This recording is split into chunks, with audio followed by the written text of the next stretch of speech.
our tragic decision to bomb, and it was revealed today it was, in fact, tragically the U.S. military by mistake. So I'm just clicking this video because now it's being confirmed for 100% certain that it was the United States that bombed the Iranian girls' school.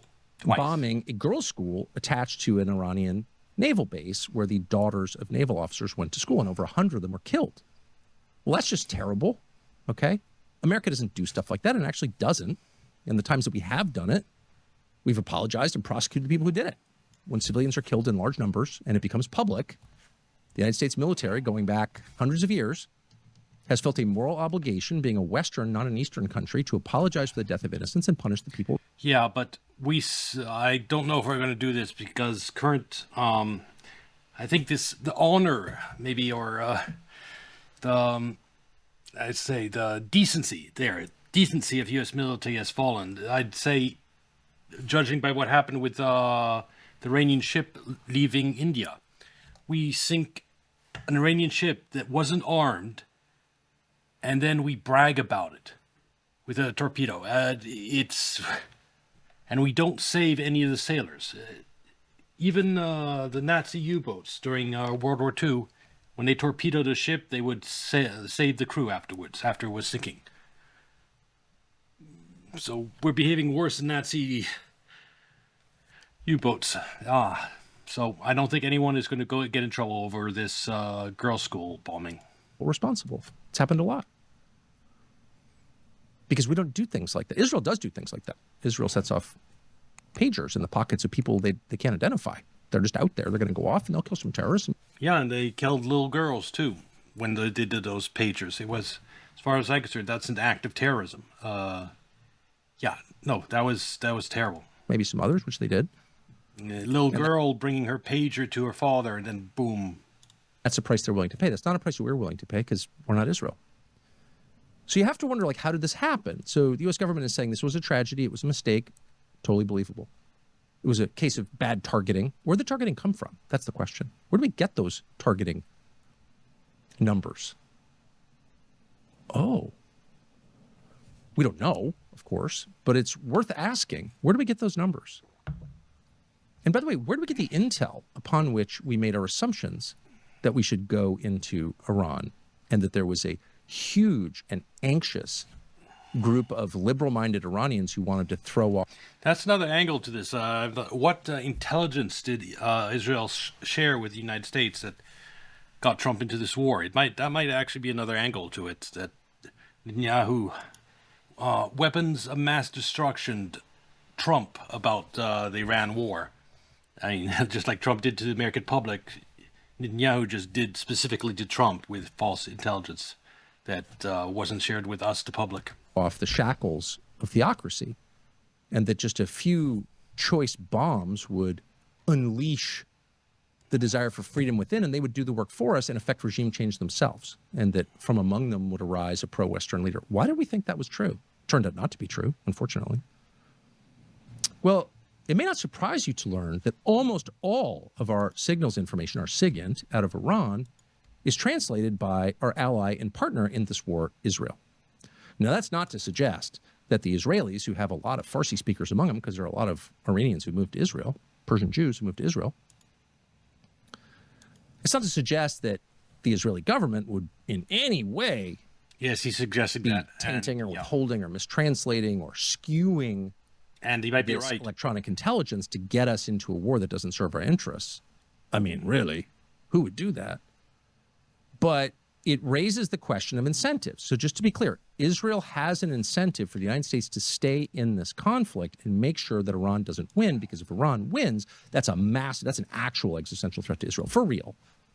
Ben Shapiro's arguing existential threat to Israel. Okay. Its nuclear program was not an existential threat to Israel. An Iran that emerges intact after this conflict is an existential threat to Israel. That is true. That's not an overstatement. Oh, yeah. After Israel, yes. Now they've made it into, yes, absolutely.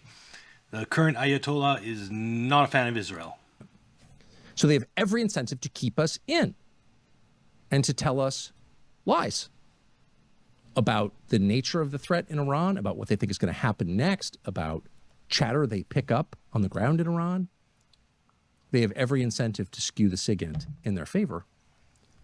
True. Now, it's not even an attack on Israel, by the way. The second you join in an enterprise like this with a foreign country, you are certain to get problems like this. And by the way, to be fair, trying to be fair, the Israelis apparently are a little bit frustrated too, because they look over, they've got a whole set of priorities that are very important to them, and we don't share them all. Ground troops would be a perfect example. They would like ground troops. Flat out. They would like ground troops. Why wouldn't they? Our ground troops, not theirs. Yes, our ground troops. They're busy invading southern Lebanon and cleansing Lebanon, including Christian villages in Lebanon, killing a priest. Yeah, that ticks me off. And the way they funded ISIS that was genociding Christians in Syria. 1 million Christian disappeared in Syria. And CIA and Mossad was behind that. I have a grudge about that. Why would Israel be invading Lebanon right now? And they've lost people doing it, by the way. It's been a slog for them. Well, strictly speaking, it's because Iran activated Hezbollah, which is a proxy for Iran, in southern Lebanon. They started attacking northern Israel. Okay. Who could have seen that coming? Just because they killed the leader of Hezbollah, Nasrallah, a year ago doesn't mean it doesn't exist anymore. Of course it does. It does. But the effect of this is not attacking anybody, just noting it, is the United States is all in, trying to defeat Iran, push back these attacks on all of our allies in the Gulf and on Israel. And Israel is taking this opportunity to grab more land in southern Lebanon. Yep. So we're fighting Iran while they... And let's go to a map very quickly of that.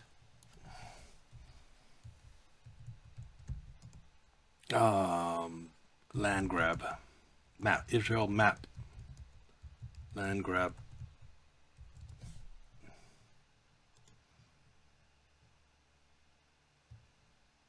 Oh, this is a good one. So one good one. Grab Syria.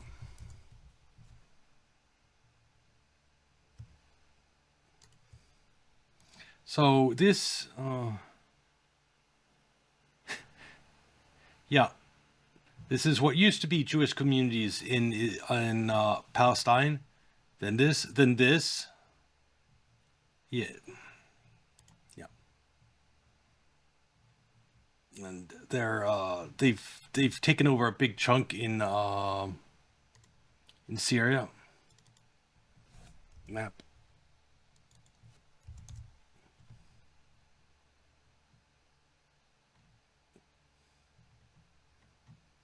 Map I had yesterday. See this? They've taken over. This is land they've taken over in Syria. I'm sure they're seizing land in Lebanon as we speak. They're taking over contiguous land from one of their neighbors and cleansing it of Arabs. That's ethnic cleansing. Huh. How is that in our interest? Why would we want to take credit for that? Why would we be in favor of that? That's a problem for Israel to deal with. Yeah. But that's what they're doing. And of course, that's always what they were going to do, because Israel is acting in what it claims is its own interest, or what Benjamin Netanyahu believes is in his own interest, because we don't have the same interest. Israel. And that was very obvious in the first hours after this, when the prime minister of Israel, in his, I think, first remarks on the new war with Iran, said two things.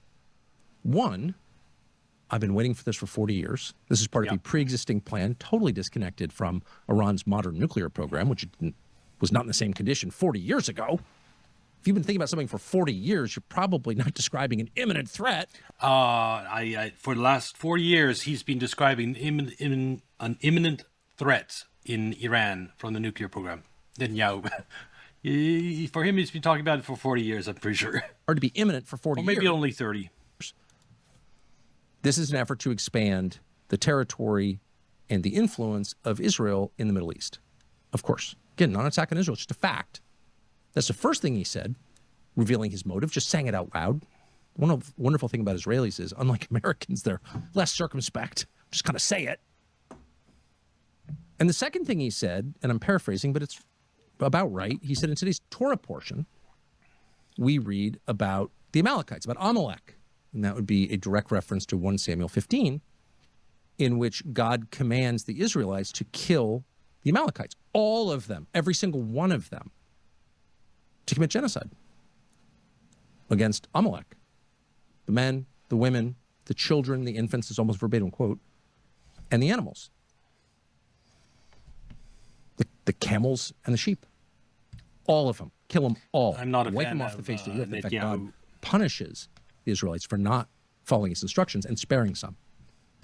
So whatever you think of that, whether it's your theology or not, your religion or not, it almost doesn't matter.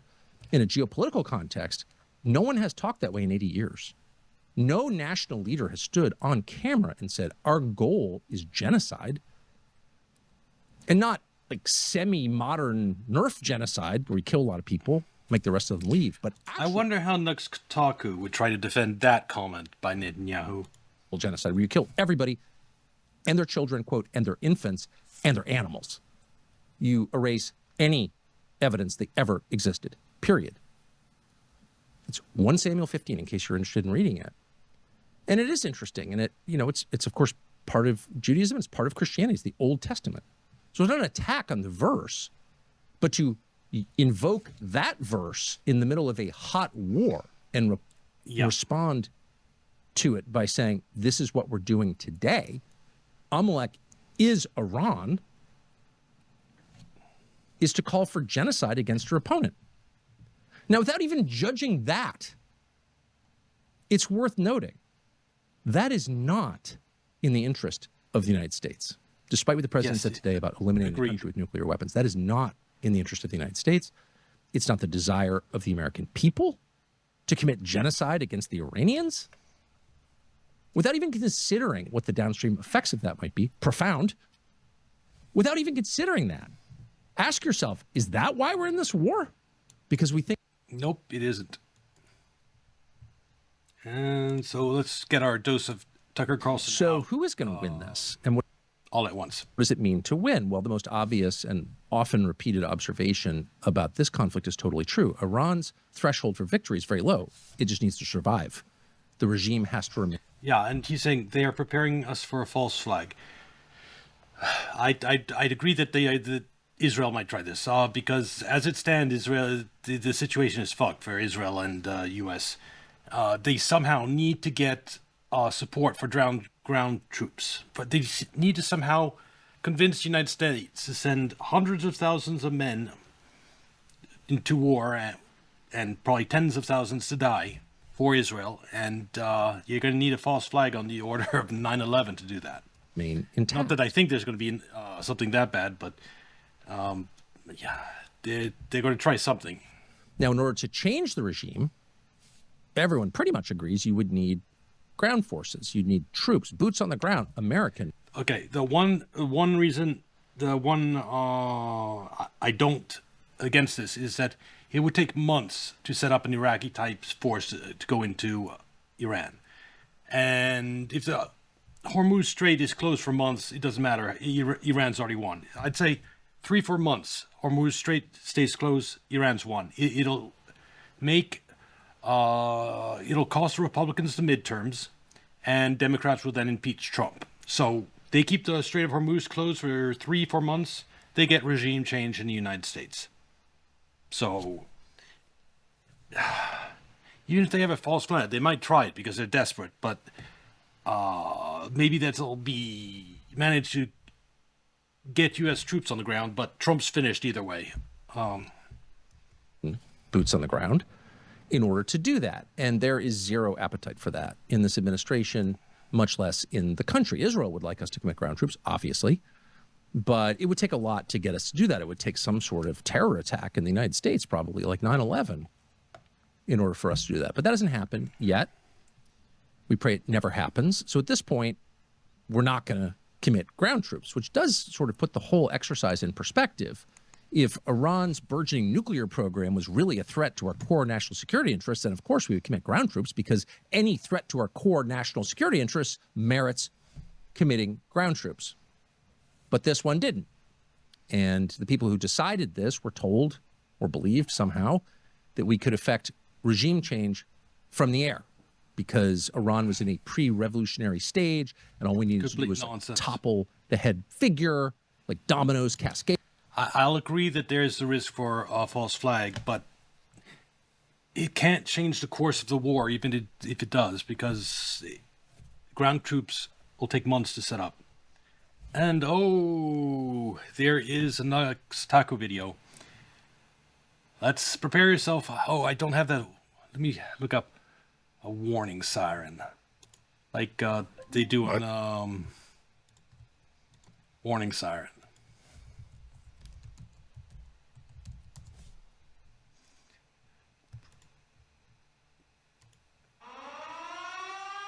I'm about to watch Naktaksu video on Iran, so here's a warning siren about that. Okay. Donald Trump keeps winning. Iran's new supreme leader is dead. Leftoids are running a huge campaign on how Donald Trump is wasting money and doing fraud by, checks notes, giving food to soldiers. I'm not even kidding. That's the hill they're dying on now. FBI warns California. Yeah, just because Democrats doing something stupid doesn't mean Trump is not also doing something stupid. Getting drone striked by Iran. Zoran Mamdani converted New York City Hall to an actual mosque. And heartbreakingly enough, there were 2 Islamic terror attacks today. So far today, who knows, maybe we'll go for 3. But 2 so far today in the US of A. Sleeper cells are activated, and content this juicy has unfortunately not been promised to me for like 3,000 years now.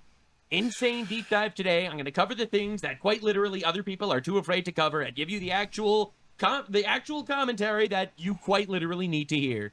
Definitely subscribe. I think that Trump... Nux is honest in what he shows. He just misses a lot because of his bias, and he doesn't. I don't think he even knows about Netanyahu and Qatar funding Hamas and thinks it's all Iran. He's just because he has never looked into it. Subscribe for the daily deep dives, and let's get right into it. So first and foremost, this was a video published by the official White House.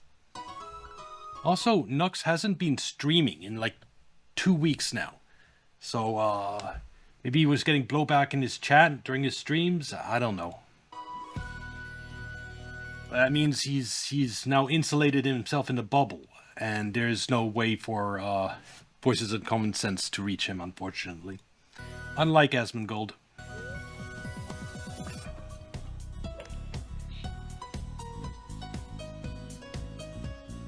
Move! Holy Whoa! 10. What are you watching, Nux?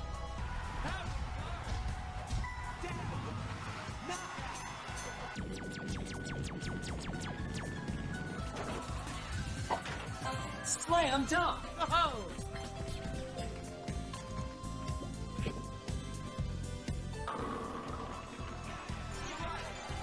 Oh, this is sad. Heck yeah, boys and girls. So I'll admit, the first time I saw that, I was like, wow, that's a little bit cringe. And then I remembered No, it is cringe, Nux. It is very cringe. that literally millions of people are going to be seething, coping, and crying about this. And then I decided, no, this is art. All right, that's literally all it took. You see, art is not necessarily the paint on the canvas. Nux, no, there's never an excuse for being cringe, for being an absolutely cringe. And if you're starting to justify being cringe to yourself, you're going to fall and your content's going to fall. Art is the emotion that the paint on the canvas brings out of you. And this brought out a lot of emotions from a lot of really angry communists and terrorists. So, honest to God. And he probably thinks everyone who's against the war is a left-wing, blue-haired, nose-ringed, liberal. And he's not going to be able to change that view because he doesn't stream and doesn't contact reality. This shit's art. Honestly, can't believe this was actually published on the official White House account, though. All right, levity and brevity out of the way. The great Donald had this to say. They try to hit us back. Have you been briefed about how many Iran sleeper cells there could be inside the U.S. right now? I have been, and a lot of people came in through Biden with this stupid open border. Deport them! Motherfucker, they here! Deport them! Oh my God! Actually, a liberal, Obama. I don't believe this whole Iran's terrorist cells in the United States. The judge is blocking us from deporting literal Iranian terrorist sleeper cells. Are we serious? But we know where most of them are. We've got our Almost. eye on That's good. All of them, I think. Is it dozens? They came in through the open border policies of Sleepy Joe Biden. Yeah, then if you actually did know where they are, why haven't you deported them? Which is not the... That's what you should be doing. One of the worst president in the history of our country. And we've got our eyes on all of them. But All the right. war itself is being prosecuted at a Good level God, nobody's Nux. seen This is a before. long video. I'm not watching it all. Pretty amazing It's to pretty watch. amazing, bro. Are you serious? Iranian Supreme Leader in a coma, leg amputated, allegedly delivering messages, how he's keeping up the fight. Oh, it's over. It's over. So this Okay. is him saying, what? You mean? Yeah, that's enough, Nux.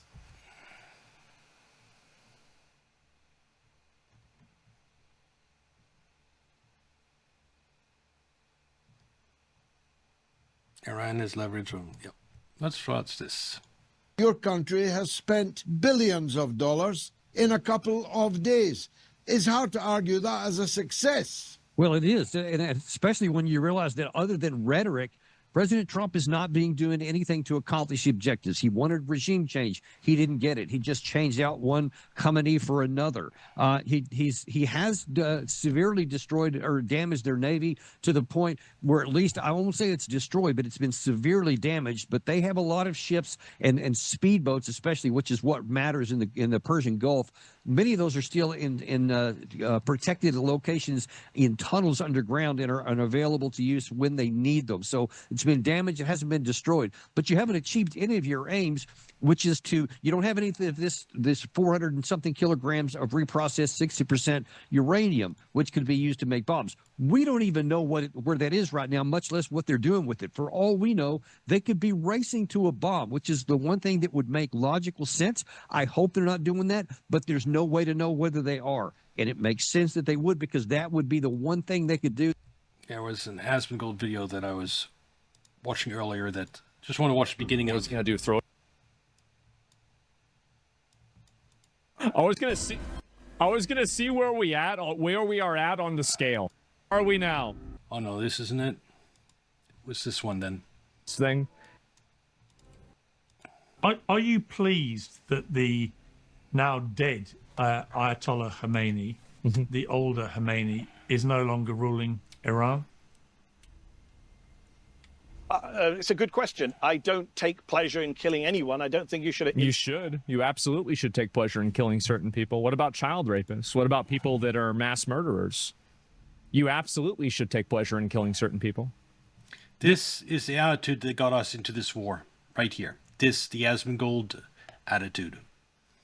His problem is not only the attitude, it's the attitude plus being uninformed and not knowing the facts of the situation, like thinking Iran's the biggest sponsor of terrorism, combined with this attitude, is why the fuck the United States is stuck in the Iran situation. That's why I call this the Asmongold War.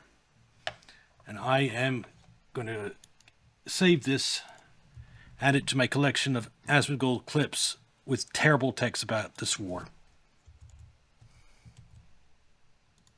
This is the type of like Marvel Comics level morality that destroys societies. You absolutely should. Well, your takes is about to destroy the Trump presidency. Like, this isn't even a Congrats for that. question. Like, duh. Legally killed the leader, a foreign leader of a nation. What is this? It's a good question. I don't take pleasure in killing anyone. I don't think you should have illegally killed. Illegally kill him. Well, what if it was illegal?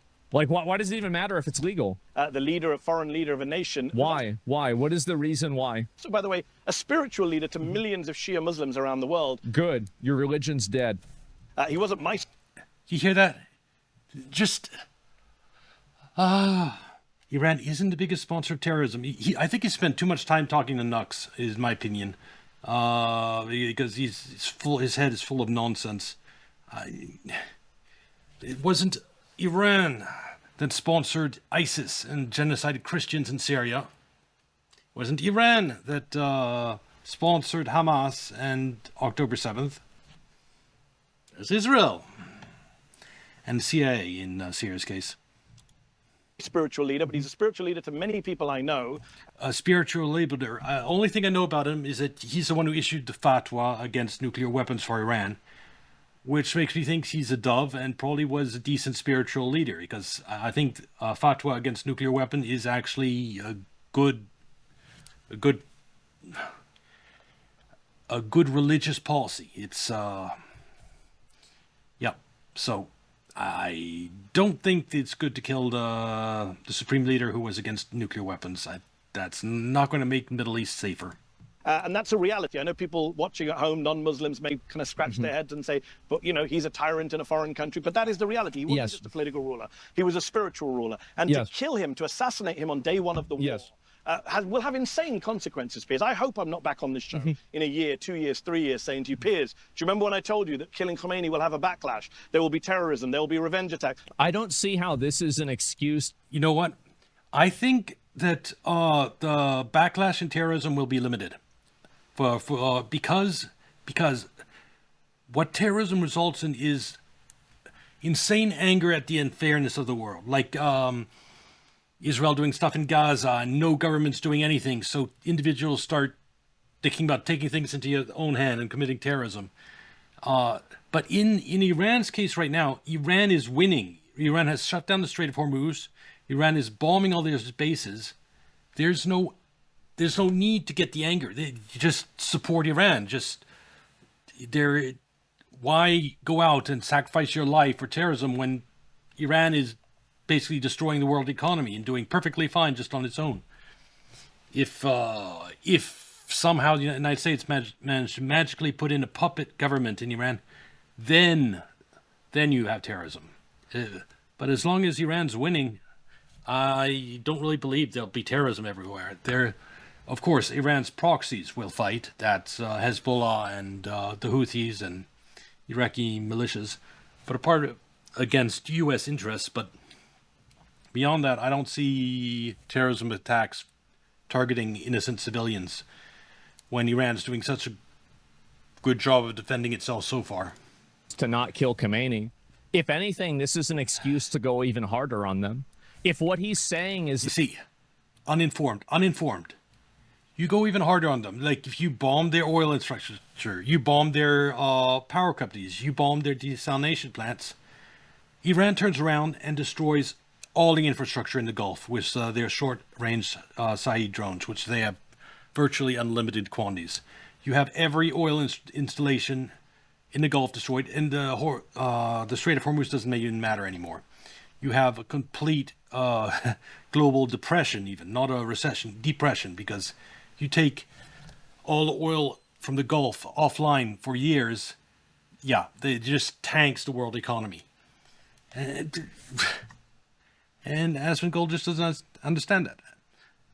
And Israel wouldn't be spared in all this. They'd destroy Israel would take an absolute battering. Iran would unleash all its high tech missiles at Iran if they started leveling at Israel, if they started leveling Iran to the ground. So, but Desmond Gold doesn't understand anything of this. He just thinks of America as supreme, as all powerful, as he hasn't even considered the possibility that America is going to lose. He's still. I'm still waiting for that. Maybe by this weekend or it'll happen. It'll begin to dawn on him that America might lose this war. Oh my God, will that be satisfying? That they have a leader, and this leader encourages and promotes and funds terrorism all across the entire world. But if you attack him, then they're going to completely terrorize you. My response to that would be, then we should get rid of every single one of the people that does that exists. Okay, Husband Gold, here I'm going to tell you something. It's called reality. Sometimes you can't get everything you want. You want to kill everything. If the cost of all this is if you completely tank the world economy and end up with far more people dying than if you'd done nothing, then what you've done is wrong. You can't always have everything you want. and especially when what you want is wrong because you're not even informed on Iran, and you think they are responsible for terrorism that they are not responsible for. Any single person who is part of any organization that thinks that they are aligned with a leader that is a mass murderer should be exterminated. It's Where is he getting this thing about the Ayatollah being a mass murderer? 3,000 dead in this protest, and that's because we, the United States, crashed the Iranian rial. Then Israel handed out guns to the people that came out on the street to protest. And it had its own agents there shooting at the police. And so that you had chaos and 3,000 people died. And somehow that became 30 and 50, and Asbegol believes the propaganda. He has a completely warped idea of what's going on inside of Iran and how much support the Iranian regime has. And you should not be making judgments about whether the United States should go to war if you're so uninformed. It's not even a question. I'm sorry. These are everyone. This is just me ranting at Asmongold for a little bit. We'll move on, but killers. These are like the people that were guarding Auschwitz in the Holocaust. They literally are the same people. Well, not literally, but do you see the insanity? He's comparing Iranians to the Nazi, not only Nazi Germany's, the Nazis that were at the concentration camps. How absolutely is he just talking to Nux, and Nux has completely brainwashed himself into, this is insane. This is not Iran at all. Yes, it's not worse than Saudi Arabia. Let me put you that way. But hearing Asmongold here, he thinks it's like, oh my God. He's thinking that the supreme leader that was killed was like Hitler. The supreme leader that had the fatwa against Iran getting a nuke. Basically are the same people. It's nuts. Like, how do we not come to that conclusion immediately? I hope that doesn't happen, but it could happen. It might likely happen. U.S. intelligence is suggesting it might happen. The blowback from killing a foreign head of state, from killing an Ayatollah, a religious leader, in this way, in this blasé way. By the way, Piers, they also killed the people he wanted to succeed Khamenei. They're so incompetent. Trump now admits that in the next door building, they accidentally also killed the people they wanted to be their Delcy Rodriguez. How do you feel about killing the Ayatollah's granddaughter? Are you happy about that too, Asmongold? Killing like small little girls? So is bombing of the school bother you at all? In Iran. So no, I don't think that I didn't hear them saying that. I'm never going to support assassinating foreign leaders, killing foreign leaders. So, Colonel Gaddafi was raped and murdered on the side of a street in Libya. Is Libya better off without him? Well, A, not sure about that. B, I don't think we should have killed Gaddafi either. I thought Gaddafi was great. Yes, because with the perspective of time, you came to that conclusion. But I bet you, given how you've acted with Iran, when the whole Libya situation happened, you would have been all for killing Gaddafi, because you, Asmongold, are propagandized very easily, as we've seen with this Iran situation. Obviously, I don't shed any tears for Gaddafi, but that is not what you do. I'm never going to support the killing of anybody outside of a trial. Well, what about Hitler, right? I mean, would you support killing Hitler? This is the problem, is like, again, this is like Marvel movie ideology, Marvel movie morality. Obviously, you should support the killing of a person who is a mass murderer. Again, what's this mass murder fantasy? Oh my God. He's been talking to Nux too much. Of course. Hitler's a head of state too? Yeah, exactly. It's just like, this ideology is so retarded. No, what's retarded is you being so uninformed about everything in the Middle East. And, oh my God, are you uninformed? That's why this is the Asmongold war. The administration is filled of people that watch Asmongold and think the same thing as he does. That's why we got into war. He doesn't even consider... Has he talked about once what will happen if the Strait of Hormuz stays closed for 6 months? You have this... that's big...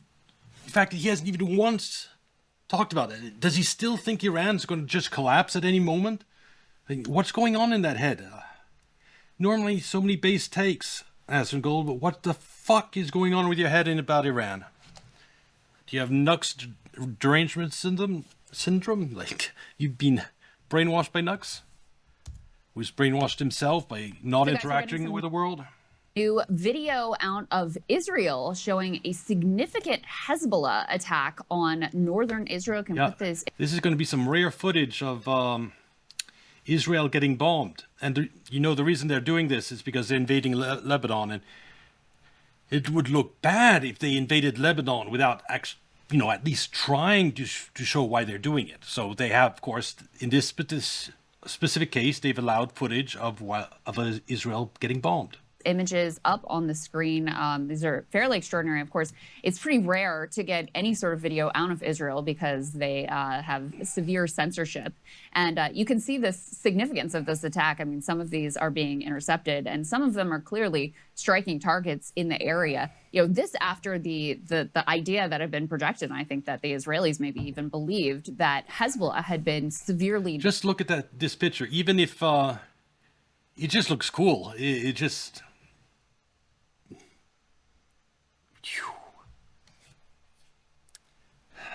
Very cool picture. Graded after their top leadership had been taken out after the infamous Beeper attack.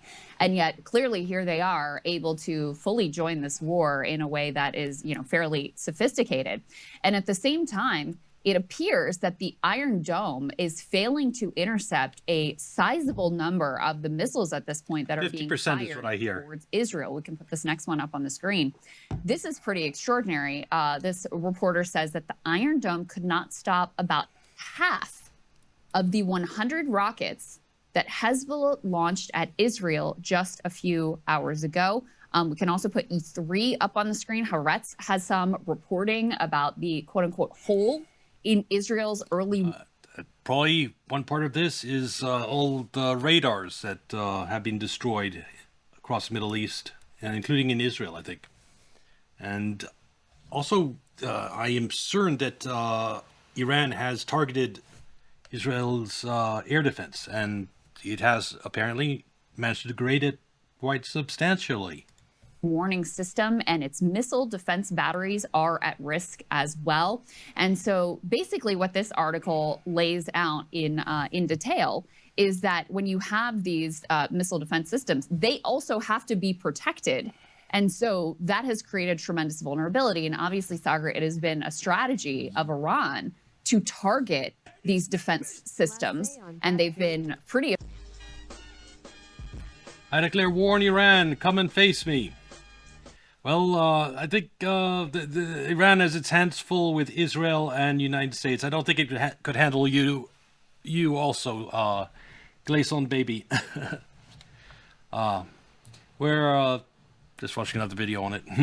on Iron Dome is apparently showing some cracks. Effective, at least at our batteries in the region, in effectuating that target. That's why we had to pull the THAAD battery system from South Korea and bring it over because some of the damage that had been incurred. And so their strategy was to take out those capabilities or degrade those capabilities early. And then that would enable them to be able to strike stronger blows using, fewer rockets, missiles, and drones, et cetera.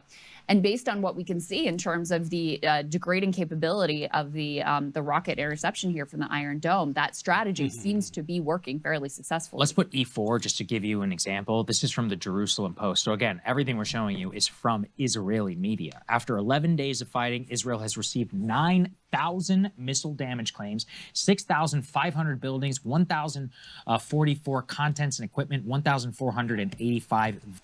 How much damage has Israel taken? Oh, vehicles. So copying this timestamp for this because I think I'll use it as a thumbnail.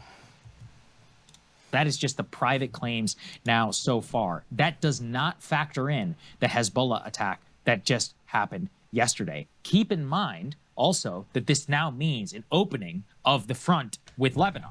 Let's put E5 up there on the screen. I can talk a little bit over it. These are some of the strikes that were happening all across Lebanon in immediate retaliation. Immediate reports out of Israel, at least some, said that only about 50% or so of those rockets were even intercepted by the Iron Dome. Combine that with what Crystal just talked about in terms of the holes in the targeting system. So they are now being struck in a coordinated attack by Hezbollah and by Iran. Also, The fact is that clearly Hezbollah has much more strength than they let on. Remember the pager attack and the war and often bombing that they had launched. Now, what this shows is not only their strength, but the retaliation that Israel is now going for. And already they're basically doing the Israeli. I'm sure the Hezbollah was so pissed off about that pager strike thing, and the pager strike didn't destroy any of their weapons. It just it put a lot of their killed some of their men and put a lot of their other men in the hospital. But there's been enough time. All those men that survived have come out of the hospital, and I'm sure there's new recruits angry at what Israel did. So I think Hezbollah is probably as strong as ever. The playbook, floating ethnic clensing. It's right there on the it's on the books. Yeah, let's put E6 up on the screen. This is Amit Segal, who is a regime propagandist in Israel, closely tied to the government. And what he is saying is, quote, what needs to be done in Lebanon is very simple. Advance to Litani River and announce we will not leave until Hezbollah is disarmed. But this time, unlike the old security zone, not a single resident returns, aka ethnic cleansing. And at the same time, our ally in the Middle East is proposing ethnic cleansing. Great ally, right?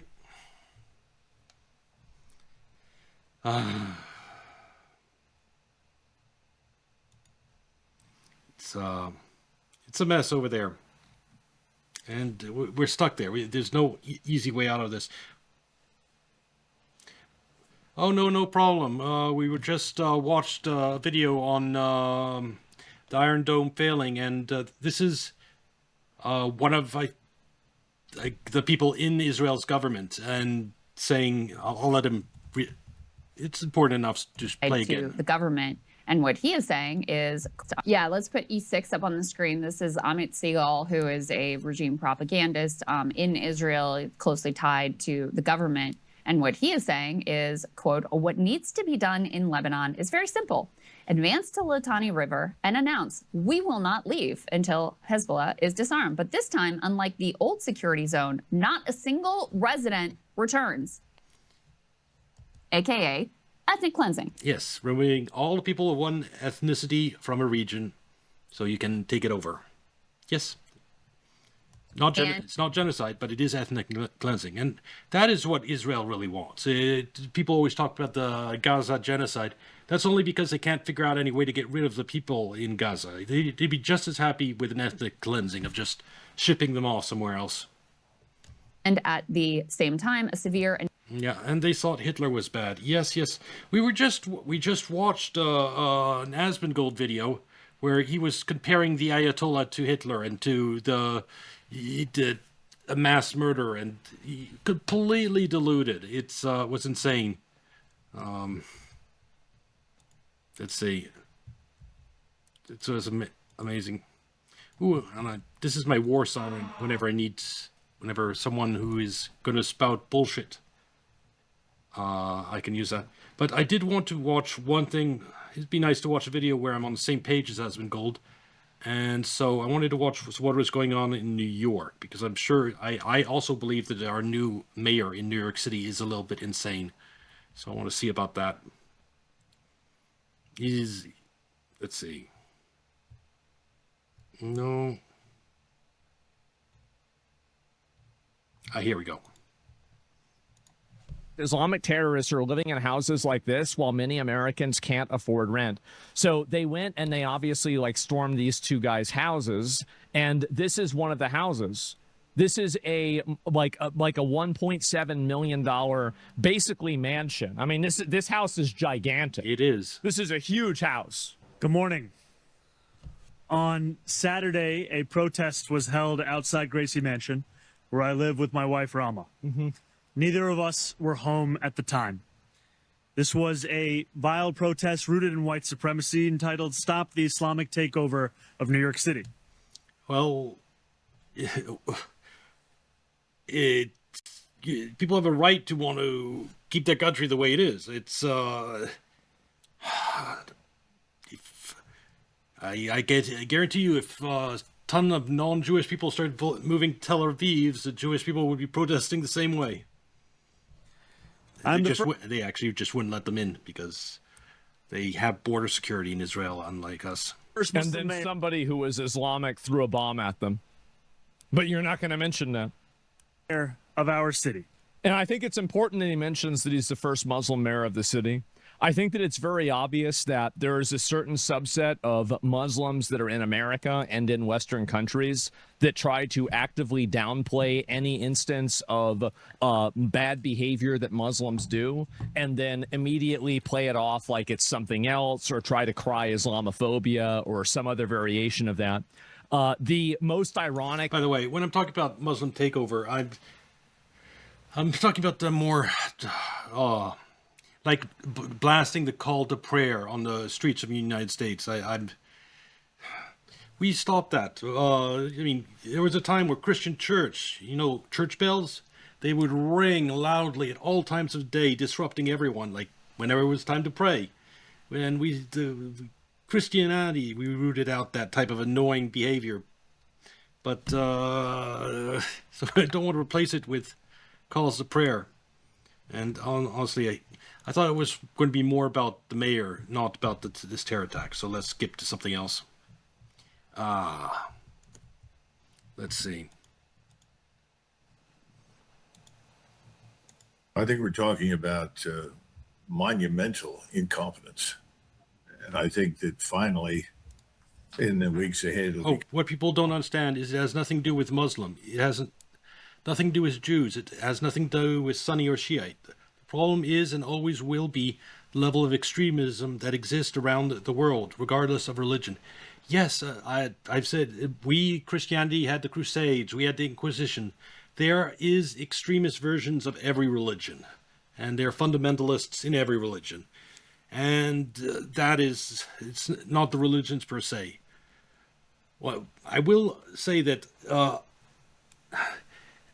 allowing unlimited immigration, you're more likely to get those fundamentalists and those people get kicked out from one region for being too extreme. And I am not a fan of unlimited illegal immigration. Become so obvious that it simply will no longer be ignored. But I must say, it's not just President Trump, his administration, Department of Defense, also large numbers of people on the Hill. I think there were a whole number of false expectations. What's really interesting, Judge, is that I think what you'll begin to hear from people, especially from those in uniform, is, well, I always said this was going to be difficult.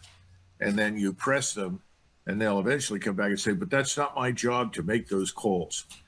My job is just to prepare the military options, and that's what I did. Well, Judge, this is the sort of nonsense that passes for strategic thinking in Washington. What should have happened is the president should have had a briefing from the chairman and presumably from the commander that would execute this in CENTCOM that would have outlined in as much detail as they possibly could the predictable outcomes, the predictable problems. Yes, closing the Strait of Hormuz should have been predicted. The fact that, it's again, I'm going to brand this as Gulf's War if I can, because it's that type of not even thinking about the consequences that got us into this mess. And also the unanticipated consequences. And anybody that did that would have immediately said, well, what about the Strait of Hormuz? What if that is automatically closed? And if it's automatically closed, what does that mean?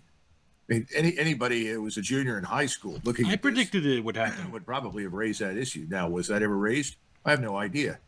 But the very notion that President Trump engaged in this and embarked on this without ever talking to his allies.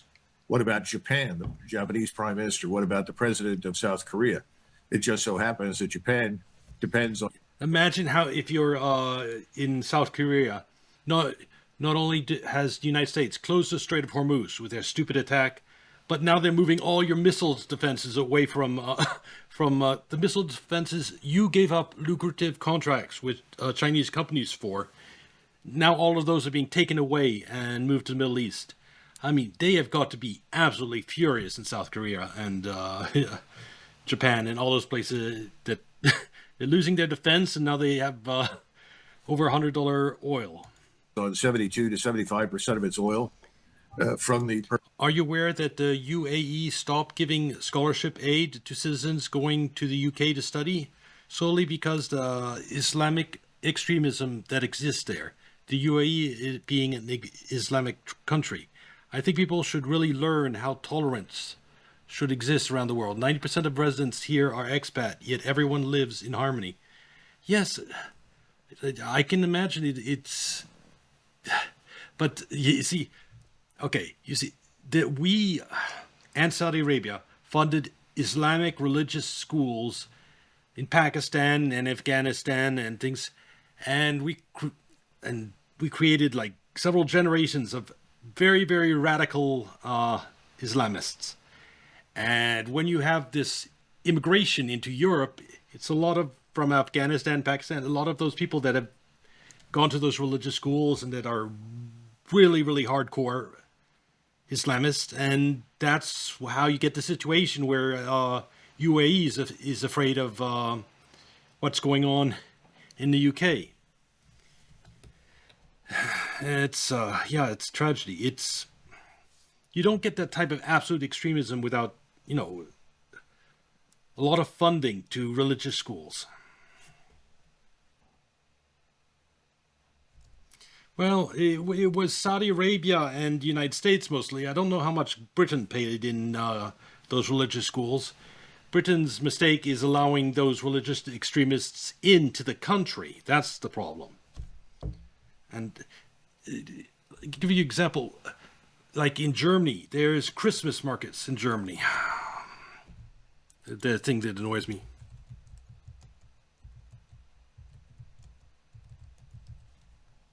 Actually, let's do this in a different window.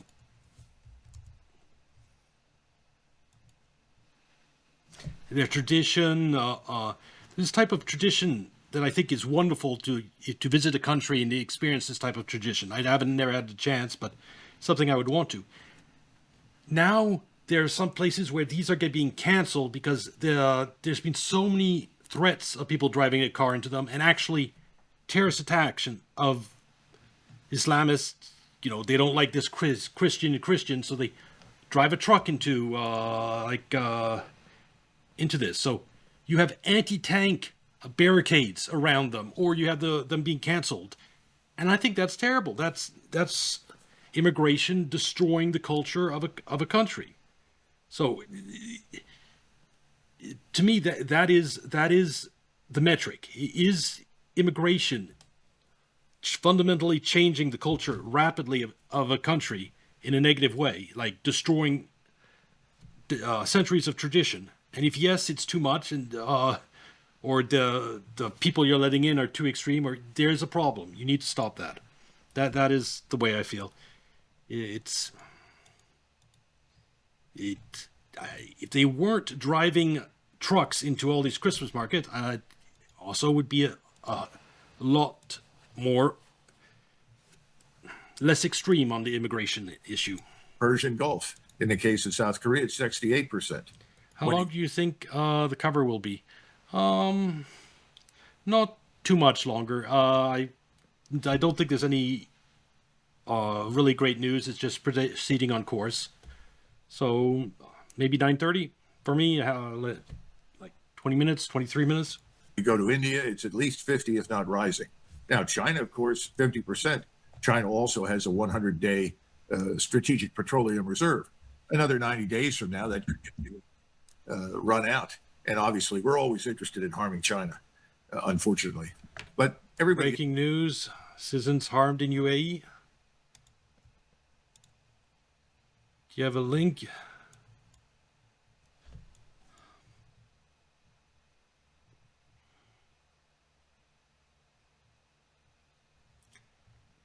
Debris fell on Sheikh Zayed Road today. Main highway of the UAE. Not good. That's but they keep telling us that Iran's offensive and drone capabilities are being weakened. Its missiles are running low. Does it seem that way to you?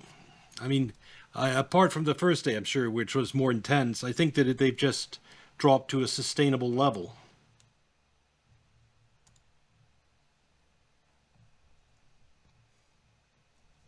Debris fall on Sheikh Zayed Road building as UAE intercepts 10 ballistic missiles. They never say, with all these things, how many they intercept, because I'm sure they're intercepting a lot, but are they, especially when it comes to ballistic missiles, are they intercepting them all? It's hard to tell. Fuel tanks in Bahrain, an overnight attack causing fire, and drone attack Dubai's Al Badad. 93% have been intercepted. Well, what kind of damage did that 7% do? UAE air defenses intercepted 10 ballistic missiles and 26 drones on March 12th. Because we just watched this video about Israel's Iron Dome and half of Hezbollah's rockets getting through. And if the Iron Dome is failing that badly, I'm sure it's under much more intense attack, but still, Ukraine does the same thing, saying that it stops like 90% or 99% of Russian missiles.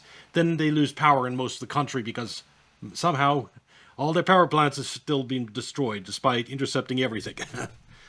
So take the intercept figures with a grain of salt. I think every country lies about the effectiveness of their defense.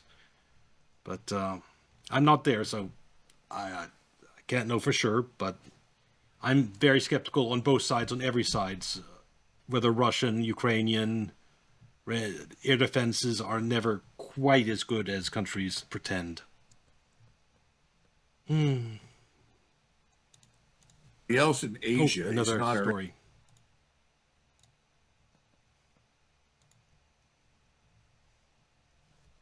Seven cruise missiles, 39 UAVs. Since the start.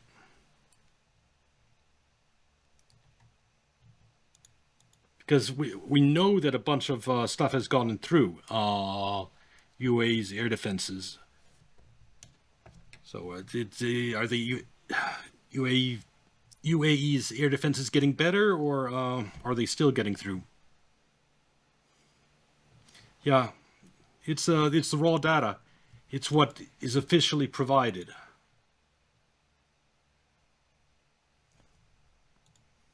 UAE air defenses. Let me see.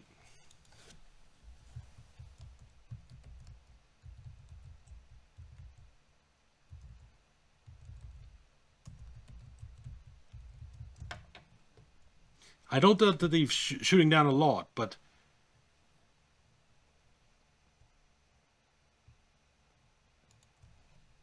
the UAE received hundreds of drones and rockets in a day. Yeah. Well, I know that like all these radar sites have been hit throughout the Gulf, so they are managed to hit crucial infrastructure. Oh, damn, I closed, I think, the video, but strong praise for UAE air defense. It's Monday in Dubai, day number 3. Last night, the Ministry of Defense issued these numbers. 165 ballistic missiles were detected, 152 were intercepted, 541 drones detected, 506 destroyed, 3 fatalities, and 58 minor injuries reported. Debris caused moderate... This link.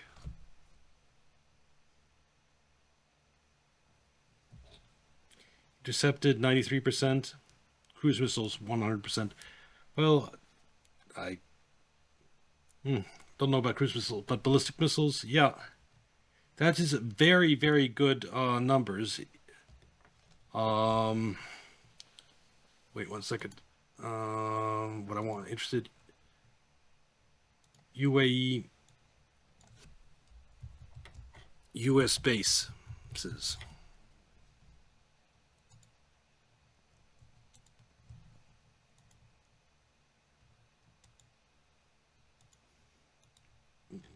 was hoping there's a graphic. Ah, here we go.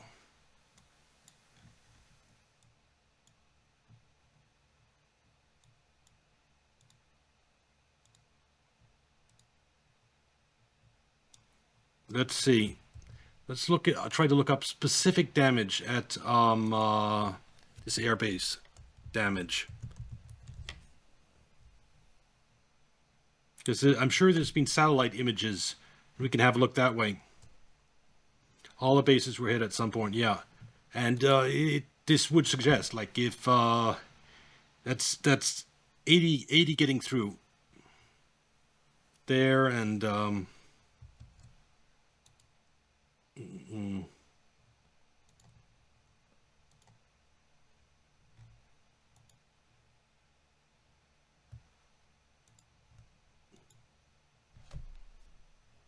yeah. Okay, this is 5 days ago. And so these were the areas that were damaged. Well, I'm sure they're doing a good job. But practically every country exaggerates the effectiveness of their air defenses. So yeah, so keep that in mind. With keep the official figures with a grain of salt. Air defenses, exaggeration.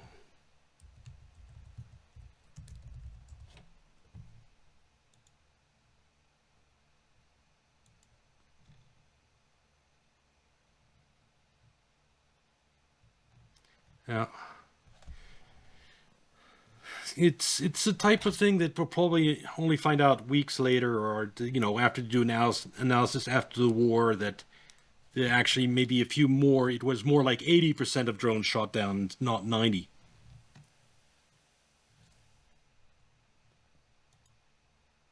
But there's no way to know for certain.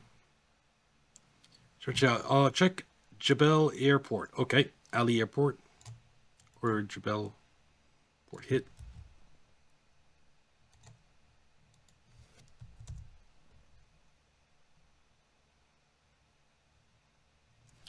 Was hit by unidentified projectile.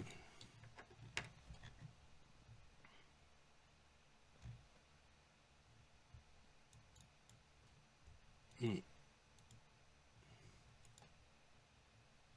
2 days ago. The United Arab Emirates. It's a big fire from what I know. Attack Iranian drones. Straight to the airport. It's really recent. Like, you can try Tehran is X. still attacking countries in the Gulf with links to the US. It's been 10 days since America and Israel started the war by hitting Iranian targets. And the conflict's having a big impact on trade beyond the Middle East. This is the Strait of Hormuz, one of the most important global trade routes to Asia, Europe, and beyond. Here we go. Iran has hit UAE targets. Jebel Ali Port, Al Dhafar Base, Dubai Hotels Airport, with drones, missiles in retaliation for hosting U.S. assets. Oh, so this is just overall. It's not saying just recently. There's a big fire from what I know. I'll try to find something. Be right back. Yep.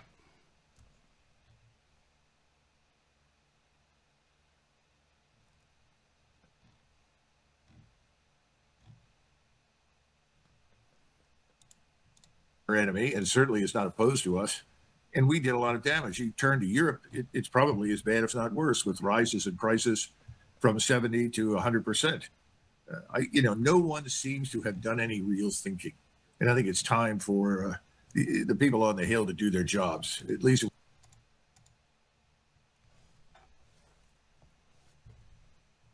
Thanks for the link. Yes.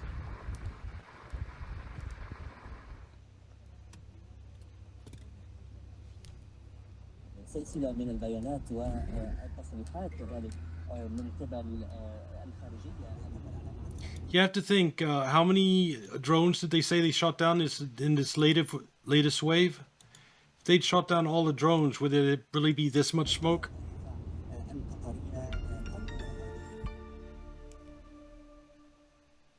So that's a U.S. base, one of the main ones in Dubai, which was hit. The ocean one, I think. They have. Did I close it? Yeah, there's this naval base here, U.S. naval base, and then they have an airport. So I'm guessing it's this here that was hit, and all that smoke is coming up from it. Yep. So you have to take these figures with a grain of salt. As I've said, I keep repeating myself. You don't get this much smoke from intercepting everything. Yeah, it's embarrassing for the United States for have its bases be hit and destroyed by Iran. Of course, they're going to try to bluff and say there wasn't that much damage. It's not actually happening. It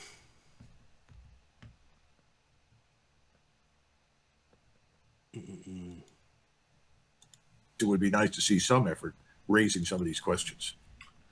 Sounds like you're of the view that they not only didn't do their thinking, they didn't do their homework, which raises the question, why did it start 2 weeks ago? Is it because, as Marco Rubio, the Secretary of State, said, Netanyahu called up and said, we're going in anyway, with us or without us, and you better protect us? Or was that date chosen all along and Rubio made this up?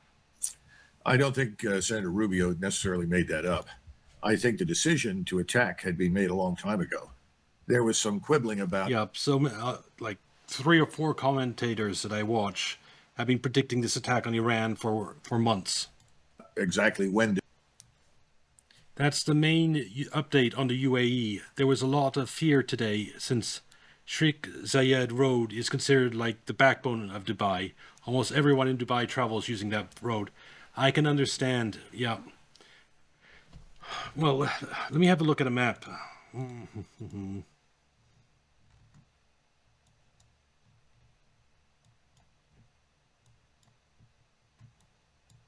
So this road, it's in Dubai, so must be one of the Sheikh Zayed, is that it here? Sheikh Zayed Road, no. Sheikh Raj, no. I'm just trying to see which road it is. Straight road along the coast, okay. So it's this one here, maybe?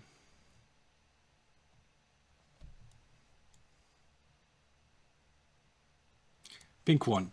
This. Sheikh Zayed, yep, I see it. And so, a minor incident, no injuries have been reported, but that's an old one. And if we look at the U.S. military bases,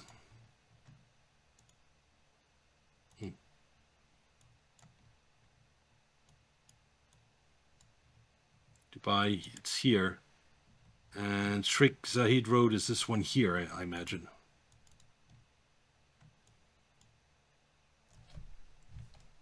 Just trying to get... No, this time they were targeting financial centers, not military base. You got to remember that. That's right. They still haven't hit them, right? They're probably... I did say I thought they would continue targeting the military, the financial centers until they hit them. And so that's the case, right? Just like yesterday, they targeted the financial centers again. If I'm understanding correctly. And they'll probably do it the same tomorrow until they hit them. And as far as they're concerned, it doesn't even matter for them if they miss or not. As long as they're targeting financial center every day, who wants to go into work at that financial center? It's same as shutting it down, even if they don't destroy it.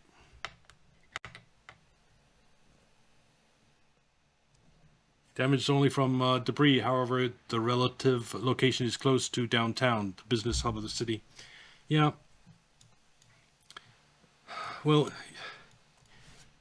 we just have to hope that the United States doesn't try to escalate it in attacking Iranian infrastructure, or Iran is going to respond by attacking infrastructure throughout the Gulf. I mean, UAE has both an airbase, a U.S. airbase, and a U.S. port.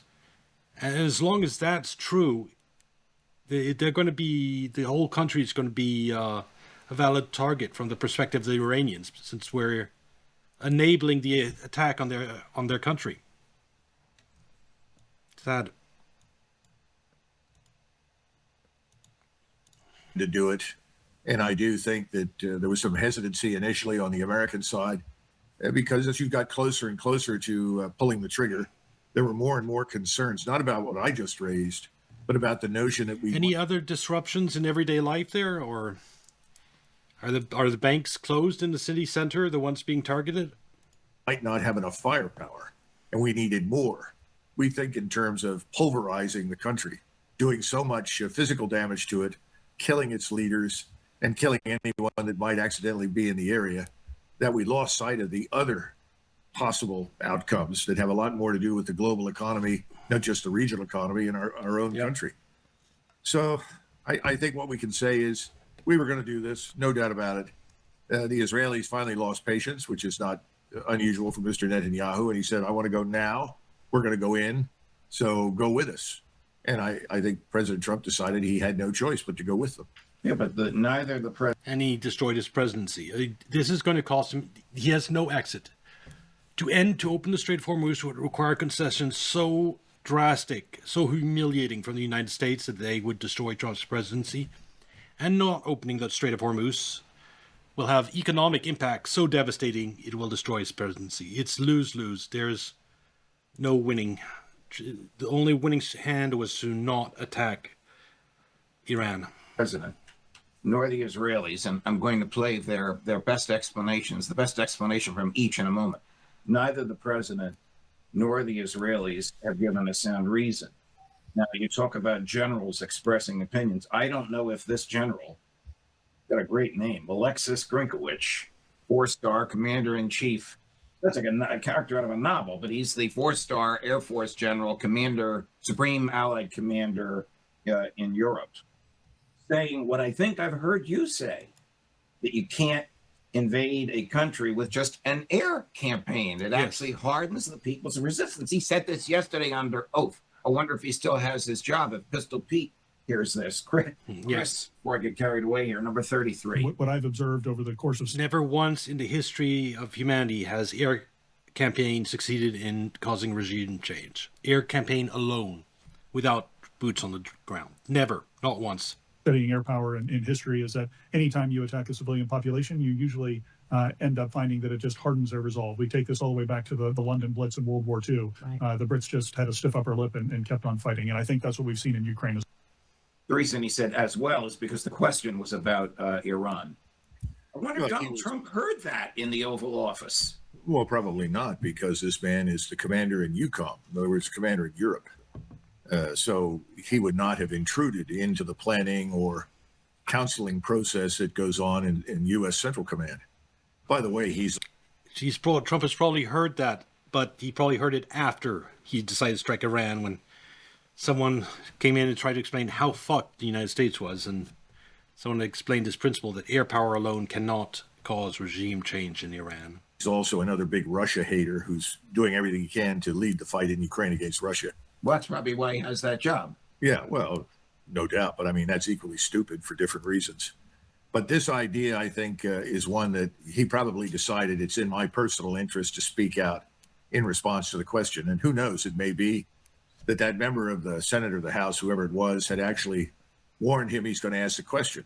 It's not impossible that the two know each other, and the Air Force general said, why don't you ask me that? These kinds of things go on in Washington. Yeah. And that's not a manifestation of great character. He's stating something that virtually everybody with a brain who knows anything about warfare could have said. What we don't know is what happened inside the Oval Office, inside the command center of the Pentagon, with President Trump, General.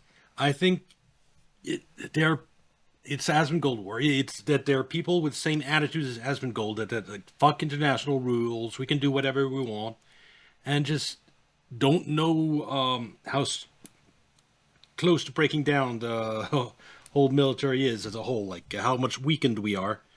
like how Ukraine war, for example, has depleted our interceptor stocks. Those type of things. Asmongold probably thinks Ukraine is winning. And so you have people like that with no clue about the actual situation, with no respect for international law. And if the United States was as powerful as Asmongold thought it was, and Iran was as evil as Asmongold thought it was, yeah, then maybe striking Iran might have been the good thing. But both of those are not true. It's yeah, it's a terrible situation. Well, that'll be it for the YouTube segment of this stream. Like and subscribe. You can watch on Kick or Twitch. And I'll see you in the next video. Bye.